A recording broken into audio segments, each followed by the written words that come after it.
무용교에서 유용교회로 오늘의 묵상입니다. 오늘은 마태복음 9장 36절에서 38절까지 말씀을 묵상하겠습니다. 성경 말씀을 보겠습니다. 무리를 보시고 불쌍히 여기시니 이는 그들이 목자 없는 양과 같이 고생하며 기진함이라. 이에 제자들에게 이르시되 추수할 것은 많되 일꾼이 적으니 그러므로 추수하는 주인에게 청하여 추수할 일꾼들을 보내주소서 하라 하시니라. 여러분은 예전에 TV에서 이런 공익 광고 멘트를 들어보셨습니까? 부모와 학부모의 차이입니다. 부모는 멀리 보라 하고 학부모는 앞만 보라 합니다. 부모는 함께 가라 하고 학부모는 앞서 가라 합니다. 부모는 꿈을 꾸라 하고 학부모는 꿈꿀 시간을 주지 않습니다. 당신은 부모입니까? 학부모입니까? 요즘 학생들을 보면 참 마음이 아픈 부분들이 있습니다. 그 나이에 맞게 성장하는 학생들을 찾아보기 쉽지 않은 시대입니다. 자녀들은 순수하고 우애가 좋은 학생들로 성장해야 하는 것이 당연한 것인데 이제는 학생들 안에서 순수한 모습을 찾기가 쉽지 않은 시대가 되었습니다. 자녀들은 부모의 사랑을 받기보다는 공부와 비교의 난도질을 당하고 있습니다. 그리고 자녀들은 핸드폰의 세계에 빠져서 그 안에서 다양한 문제 가운데 노출이 되고 있습니다. 이제는 초등학생들도 성행위를 하는 그런 시대가 되고 있습니다. 자녀들이 이렇게 성장하는 데는 기존의 어른들의 잘못이 큽니다. 아이들은 잘못이 없습니다.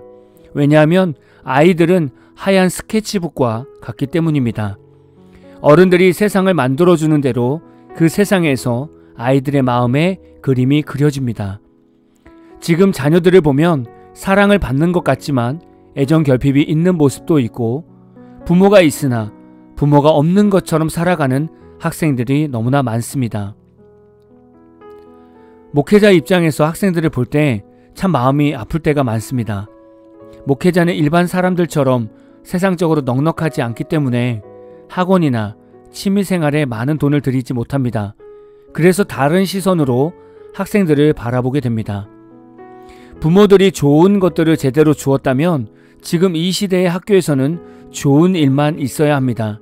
그런데 좋은 학원과 좋은 취미생활을 배우고 있는 학생들이 학교 안에서 일진이 되고 이런 학생들이 약하고 가난한 학생들을 왕따시키거나 학교 폭력을 행사하고 인격 모독을 하는 경우를 이제는 너무 쉽게 보게 됩니다. 이들에게는 부모가 있지만 부모라고 말할 수 없는 상황입니다. 전혀 가정교육이 안 된 상태입니다. 오늘 말씀을 보면 예수님께서 도시와 마을을 다니면서 회당에서 말씀을 가르치셨습니다. 그리고 천국 복음을 전파하시며 모든 병과 모든 약한 것을 고치셨습니다. 이런 예수님을 보고 많은 무리들이 예수님을 더 따르고 있었습니다. 예수님은 자신을 따르는 무리를 보면서 목자 없는 양과 같이 고생하며 기진한다고 말씀하셨습니다. 예수님 당시 이스라엘 백성들은 영적인 결핍 상태에 있었고 그들을 바른 길로 인도할 구심점도 없었습니다. 이스라엘 백성들은 하나님과 침묵의 시간을 보내고 있었습니다. 이스라엘 백성들은 스스로 하나님께서 선택하신 선민 사상에 자부심을 가지고 있지만 정작 이스라엘 백성 안에는 하나님의 임재가 없는 상태였습니다. 또한 종교 지도자들은 유대인들을 율법으로 이끌고 있지만 올바른 길로 인도하기보다는 자신의 권력에 빠져 있었고 정죄와 판단으로 유대인들을 힘들게 하고 있었습니다. 하나님도 계시고 말씀도 있지만 유대인들은 영적인 결핍이 있는 것입니다. 지금 시대의 교회가 그런 것 같습니다. 교회 건물도 있고 예배도 있고 말씀도 있고 기도도 있고 목회자도 있고 성도도 있는데 하나님과 상관없이 살아가는 교회도 있습니다. 인간적인 기준, 인간적인 방법, 인간적인 생각으로 교회가 돌아가고 있기도 합니다. 이렇게 유지하는 교회는 예수님이 목자로 되어 있지 않습니다. 이런 모습을 예수님께서 보시면 오늘 말씀처럼 목자 없는 양과 같이 고생하며 기진한다고 하실 것입니다.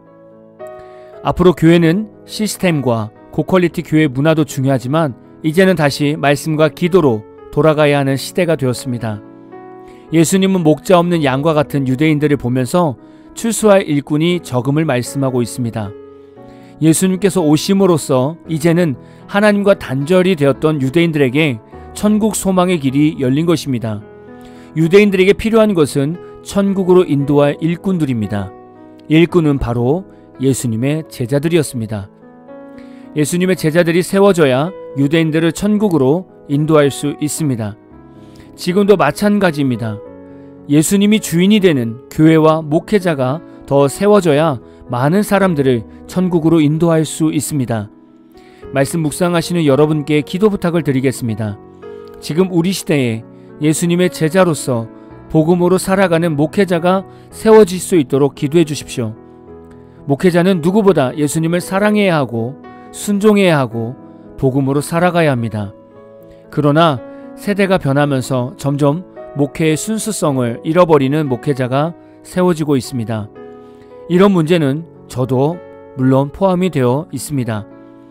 예수님이 교회의 주인이 될 수 있도록, 예수님이 목회자를 이끌 수 있도록, 예수님의 복음이 복음답게 선포될 수 있도록, 예수님의 이름의 능력이 온전히 나타날 수 있도록 기도해 주십시오.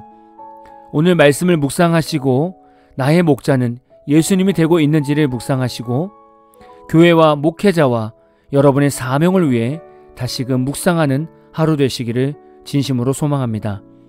오늘 마무리 찬양은 조수진님이 부르신 주님 나를 택하사라는 찬양입니다. 찬양 후에는 잔잔한 연주곡이 있습니다. 말씀을 생각하면서 기도하는 시간을 가져보십시오.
사랑 전하게 하소서.